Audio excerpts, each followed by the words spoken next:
Hello friends, welcome to savage point. நான் உங்கள் ஏஸ்கா. So இன்றைக்கி இந்த டாப்பிக்கில் எதை பற்றி பார்க்க போகிறோன்னா, jujutsu kaizen chapter 271 the last chapter தான் ப்ராப்பராக எக்ஸ்பிளைன் பண்ண போகிறோம். செப்டம்பர் 26 ஈவினிங் வந்து பார்த்தீங்கன்னா ஜஸ்ட் ஒரு 6 சாப்டர் பேஜஸ் மட்டும் லீக் ஆயிருந்தது. அதுவும் வந்து ஒரு சில இடங்களில் கண்டினியூட்டி மிஸ்டேக் இருந்தது. எங்களுக்கு அப்போவே தோணுச்சு இது ஃபேக்கா என்ன ஏது அப்படின்னு தெரில. பிகாஸ் லீக்ஸ் வரதுக்கு கொஞ்சம் லேட் ஆச்சு போல். அந்த ஒரு 6 பேஜஸ் தான் வந்திருந்தது. ஓவராலாகவே 6 பேஜஸ் தான் போல் அப்படின்னு சொல்லிட்டு நாங்களும் நினச்சி அதை எடுத்து பேசிட்டோம். பட் ஆஃப்டராக 27th மார்னிங் வந்து ஃபுல் சாப்டர் வந்துருச்சு. அதனால நிறைய விஷயங்கள் அதில் சொல்லாமல் போயிடுச்சு. இதன் காரணமாக அந்த ஒரு சாப்டர் ப்ராப்பராக எக்ஸ்பிளைன் பண்ணியிருந்தான்னு சொல்லிட்டு இன்னைக்கு இது வீடியோ. பேச வேண்டிய விஷயங்கள் வந்து நிறைய இருக்கு. அது என்ன எதுன்றதெல்லாம் பார்ப்போம். ஏன்னா சுக்குனாவை காமிச்சிருக்காங்க, மஹிட்டோவை காமிச்சிருக்காங்க, நிறைய விஷயங்கள் இருக்கு. அதெல்லாம் என்ன ஓவராலாக இப்படி தான் இதை முடிச்சு விட்டுருக்காங்க அப்படின்றத பார்த்துருவோம். தென் ஒரு காம்படிஷன் ஒன்று இருக்கு. நம்மளோட சப்ஸ்கிரைபர்ஸ் அண்ட் ஃபேன்ஸ்க்கு வந்து பார்த்தீங்கன்னா சொல்லியிருக்கோம் இந்த மாதிரி ஜுஜுட்சு கைசனை ஒருவேளை உங்ககிட்ட முடிக்க சொல்லி கொடுத்தா நீங்க எப்படி முடிப்பீங்க அப்படின்றத வந்து கமெண்ட் செக்ஷன்லையும் என்னோட பர்சனல் இன்ஸ்டாகிராம் அக்கௌண்ட்லையும் வந்து கமெண்ட் பண்ணுங்க, சொல்லுங்க. அதை நல்லா இருந்ததுன்னா அதை கூட ஒரு டாப்பிக்காக எடுத்து top 10 jujutsu kaizen fan created த எண்டிங் அப்படின்னு சொல்லிட்டு ஒரு டாபிக் போடலான்ற ஒரு ஐடியாவில் இருக்கும். அதனால வந்து உங்களோட தான் சொல்லுங்க. நிறைய பேர் வந்து கமெண்ட் செக்ஷனில் லாஸ்ட் வீடியோவில் நிறைய பேர் கமெண்ட் பண்ணீங்க. என்னோட பர்சனல் அக்கௌண்ட்டுக்கும் சொல்லியிருக்கீங்க. நிறைய பேர் என்ன செய்றீங்கன்னா ஜஸ்ட் சிம்பிளாக ஒரு 3 வரியில் முடிச்சுட்டு போயிருங்க. அது மாதிரி பண்ணாதீங்க. டீட்டெயில்டாக எப்படி ஆரம்பிச்சு எப்படி இதை முடிப்பீங்கன்ற மாதிரி, அதாவது இந்த ஒரு ஆர்க் எப்படி முடிச்சிருப்பீங்க அப்படின்றத வந்து கொஞ்சம் கிளியராக எல்லாத்தையும் கொஞ்சம் டீட்டெயில்டாக சொல்லி உங்களோட அந்த ஒரு வெர்ஷன் எங்களுக்கு சொல்லுங்க. கண்டிப்பாக நல்லா இருந்துச்சுன்னா அந்த லிஸ்ட்டில் நாங்கள் சேர்க்குறோம். சரி, ஓகே. இந்த வீடியோ ஸ்கிப் பண்ணாமல் ஃபுல்லாக பாருங்க. சரி, வாங்க நம்ம வீடியோக்குள்ள போகலாம்.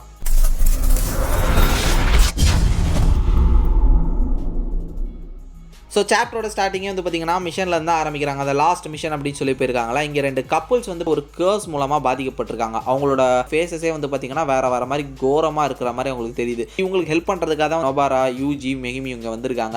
இவங்க இதை பற்றி பேசிட்டு இருக்காங்க. இந்த ஒரு கேர்ஸ் யூசர் இங்கே சுற்றி இருக்கக்கூடிய ஒரு சரௌண்டிங்கில் தான் இருக்கணும். அவனை கண்டுபிடிக்கிறது ரொம்ப கஷ்டம். இங்கே ஏகப்பட்ட வீடு இருக்குது, ஏகப்பட்ட பேர் இருக்காங்க. ஒவ்வொருத்தரை தேடி நம்ம கண்டுபிடிச்சிட்டு இருக்க முடியுமா? பேசாமல் இந்த கப்புள்ஸ் வேறு ஏதாவது வெளியூர் அமைச்சிடலாமா, இவனை சுற்றி இருக்கிறத தாண்டி இங்கே அமைச்சிடலாமான் போது அப்போ அவங்க மறுபடியும் இதே மாதிரி கேர்ஸ் டெக்னிக் பண்ணா நான் என்ன செய்யறது, அவனை பிடிச்சே ஆகணும் அப்படின்னு சொல்லிட்டு இவங்களுக்குள்ள வந்து இவங்க எப்பயும் போல சண்டை போட்டுக்குவாங்களா மிஷன் அப்போ அது மாதிரி பேசிட்டு ஃபன் பண்ணி சண்டை போட்டுட்டு இருக்காங்க.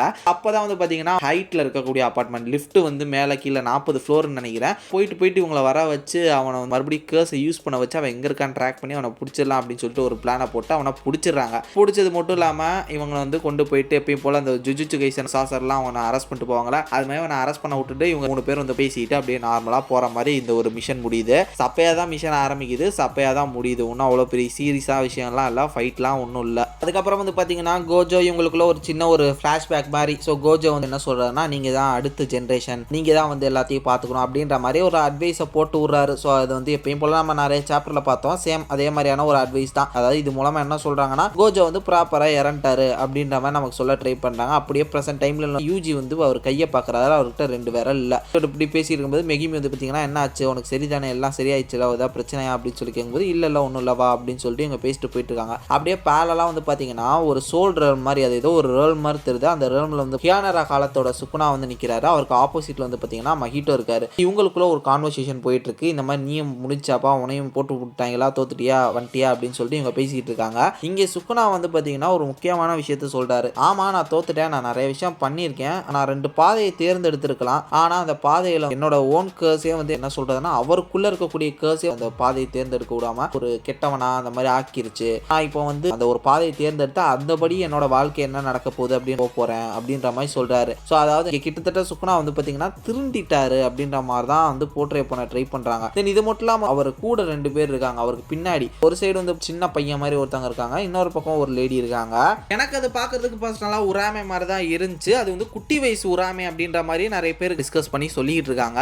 ஸோ குட்டி வயசு உராமைவா அல்லது வேற யாராவது ஒரு பையனா என்ன ஏதுன்றது வந்து பார்த்தீங்கன்னா சாப்டர்லேயே மென்ஷன் பண்ணல. நான் தேடி பார்த்த வரையும் அதை கிளியராக யாருமே சொல்லலை. அது வந்து அவங்களே யூகிச்சுக்கிறாங்க. ஒரு பக்கம் வந்து குட்டி வயசு ஊராமே, இல்லை யாரோ ஒரு குட்டி பையன், இன்னொரு பக்கம் சுக்குனாவோட அம்மா இல்லைனா சுக்குனாவோட லவ்வராக இருக்கலாம் அப்படின்ற மாதிரி இப்போதைக்கு எல்லாருமே யூகிச்சுக்கிட்டு தான் இருக்காங்க. கிரியேட்டரும் அது என்னன்றதை ப்ராப்பராக சொல்ல, எந்த பாத்தை தேடி அவரோட ஆஃப்டர் லைஃப்பை வந்து வாழ போறாரு அப்படின்ற மாதிரி இங்கே வந்து பார்த்தீங்கன்னா அந்த குட்டி பையனை தான் தேர்ந்தெடுத்து அப்படியே நடந்து போறாரு. யோ எங்கேயா போற, நீ வந்து பெரிய ஆள் நினைச்ச, நீ எவ்வளோ பெரிய ஆள், என்ன அப்படி போயிட்டு இருக்க நீ அப்படின்னு சொல்லிட்டு இருக்கும்போது கடைசியில் என்னடா எல்லாரும் என்ன வில்லனா ஆக்கிட்டு போறீங்க அப்படின்னு சொல்லிட்டு மகிட்டோ வந்து கத்திக்கிட்டு இருக்காரு. எந்த விதமான ஹியூமன் எமோஷன்ஸும் பிடிக்காம எதுவுமே வேணாம் அப்படின்னு சொல்லிட்டு இருந்தவர் வந்து பார்த்தீங்கன்னா கடைசியில் ஏதோ ஒன்று நான் ட்ரை பண்ணி பார்க்குறேன், என் வாழ்க்கை எப்படி தான் இருக்கும், நான் வாழ்ந்து பார்க்குறேனே அப்படின்ற மாதிரி சுகுணா வந்து பார்த்தீங்கன்னா கடைசியாக வந்து சாந்த சுரபியாக கிளம்பிட்டாரு. இங்கே மகிட்டோக்கு ஒரே வைத்தறிச்சல், என்னடா எங்க எல்லாரையும் வந்து கெட்டவன் ஆக்கிட்டு கடைசியில் நீ நல்லவனா மாதிரி போயிட்டு இருக்க அப்படின்னு சொல்லிட்டு லிட்ரலி எனக்கு இது வந்து பிடிக்கல, எனக்கு இது வந்து புரியல, இந்த டிரான்ஸ்ஃபர்மேஷன் என்ன எப்படி எனக்கு அது வந்து சுத்தமாக ஒட்டலைங்க. எனக்கு தெரிஞ்சு சுகுணா வந்து அந்த ஒரு மொத்த கேர்ஸ்டையும் உருவி கையில் வச்சிருப்பார் யூஜி, அங்கே கூட வந்து திருந்துறதுக்கான ஏதாவது ஒரு சில டைலாகை போட்டு வச்சு அமைச்சிருக்காங்க. அங்கே கூட வந்து பார்த்தீங்கன்னா டே நான் யார் தெரியுமா அப்படின்னு மாசா தான் பேசுவார். அப்படி அட்டமெண்ட்டாக இருந்த ஒரு பர்சன் வந்து எப்படி இந்த ஒரு சாப்டரில் இப்படி பேசுகிறாரு அப்படின்றது வந்து புரியல. இது எல்லாமே கிரியேட்டர் வந்து ஆட்டத்துக்கு ஆடுற மாதிரி தான் எனக்கு ஒரு ஃபீல் கொடுக்குதே தவிர்த்து இது வந்து ப்ராப்பராக கதையை முடிக்கிறதுக்கான எந்த விதமான ஒரு விஷயமும் இதில் தெரியல, கிளாரிட்டியே இல்லை. அப்படி அவர் போயிடுறாரா, அவர் போனதுக்கப்புறம் இவங்க பேசிட்டு அப்படியே போயிட்டு இருக்காங்க. ஃபைனலாக வந்து பார்த்தீங்கன்னா சுகுணாவோட ஒரு ஃபிங்கரை காட்டுறாங்க.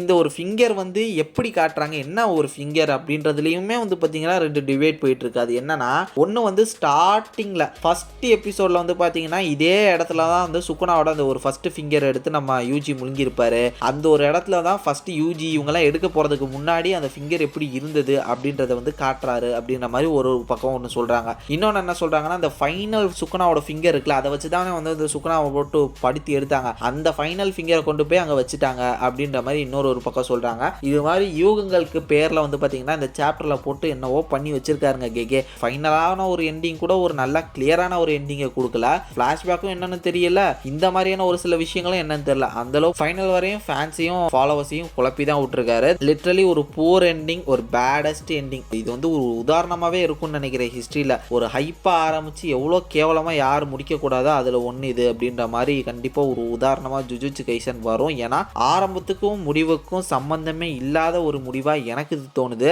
ஸோ எஸ் ஆடியன்ஸான நீங்கள் உங்களோட தாட்ஸ் அண்ட் விஷன்ன்றதை மறக்காமல் கீழே கமெண்ட் செக்ஷனில் மென்ஷன் பண்ணுங்கள். அதை நான் ஆல்ரெடி சொன்ன மாதிரி இந்த காம்படிஷன் அது இருக்குது, மறந்துடாதீங்க. ஸோ மறக்காமல் உங்களோட தாட்ஸ் அண்ட் விஷன் கீழே மென்ஷன் பண்ணுங்கள். சரி ஓகே, இதே மாதிரி தொடர்ந்து நிறைய இன்ட்ரெஸ்டிங்கான வீடியோஸ் பார்க்குறதுக்கு மறக்காம நம்ம சாவேஜ் பைன் சேனலை சப்ஸ்கிரைப் பண்ணி அந்த பெல் ஐகானை ப்ரெஸ் பண்ணிக்கோங்க. அடுத்த ஒரு இன்ட்ரெஸ்டிங்கான வீடியோலாம் நாளைக்கு மீட் பண்ணுறது வரையும் tata bye bye, take care from A Square.